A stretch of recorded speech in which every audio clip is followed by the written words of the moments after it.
Hi there guys, so more beef on the Andy Ruiz Jr. and Dillian Whyte front. Dillian Whyte has released a private email of them sending an offer to Andy Ruiz Jr. from Eddie Hearn. Eddie Hearn sent an offer of $4 million to fight in the United States and then asked Dillian Whyte if he would be happy for him to send another offer of $5 million, which, I mean, we don't know what response Dillian Whyte gave, but I would imagine that was okay. So I would imagine it was firstly a formal $4 million offer and then it was improved to $5 million.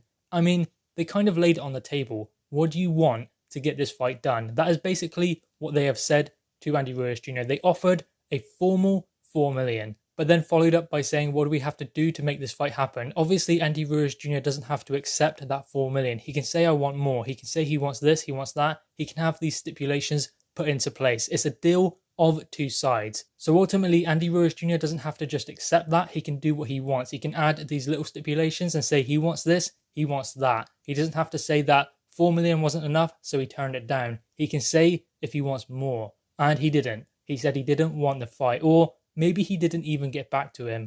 But ultimately, we have now been given proof that Dillian Whyte and Eddie Hearn did actually make a formal offer to Andy Ruiz Jr. because Andy Ruiz Jr. said it was Dillian Whyte who did not want the smoke.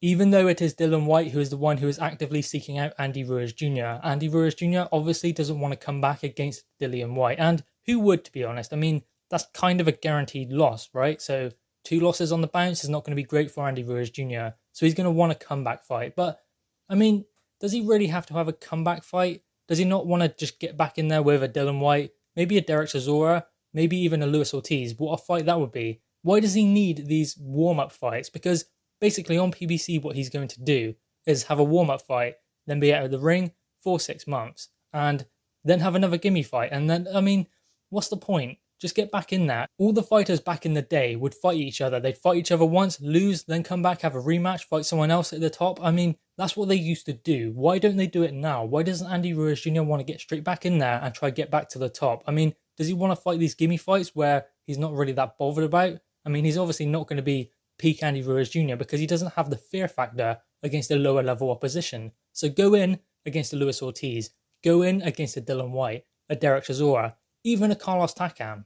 But I just don't see the point in fighting lower level oppositions and having comeback fights. I mean, did Anthony Joshua do that? Lost to Andy Ruiz Jr. 6 months later, he was back in there with him again. So these kind of fighters need to make sure that they are fighting the best if they want to be the best. If they want to be at the top, they have to fight the top guys. Look at Dillian Whyte, for instance, back-to-back top fighters, even though he is number 1 with the WBC interim champion as well. So he can just wait, but yet he is still having these tough fights. Alexander Povetkin next for him, not an easy fight.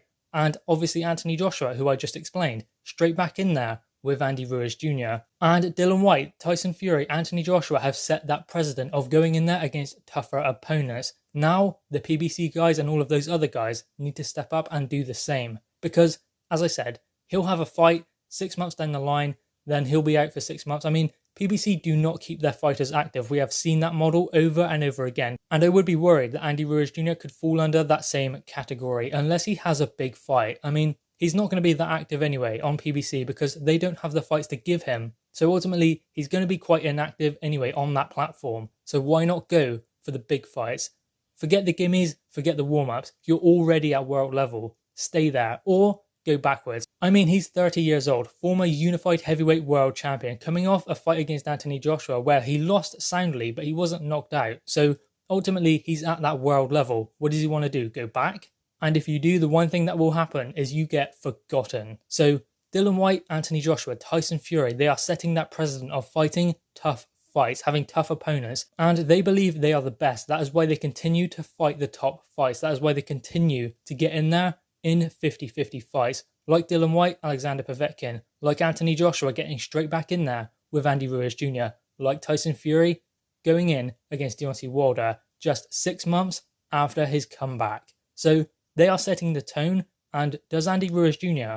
want to be a part of that, or does he want to be left behind? No more gimmies. Let's have these big fights, especially after this pandemic is over and boxing resumes. Let's have the big fights. I don't care about gimmies. I don't want to see you knock someone out. I want to see him in there with a potential opponent that could beat him, like a Luis Ortiz. I believe Luis Ortiz is free to fight, right? Let's get that fight on. That is the natural fight to make, I believe, anyway. Does Andy Ruiz Jr. want to do it? Because as I said, if he doesn't, he could be the forgotten man in the heavyweight division. And obviously, this Dillian Whyte situation has just proven that it was Dillian Whyte who wanted that fight, but Andy Ruiz Jr. decided he didn't want it.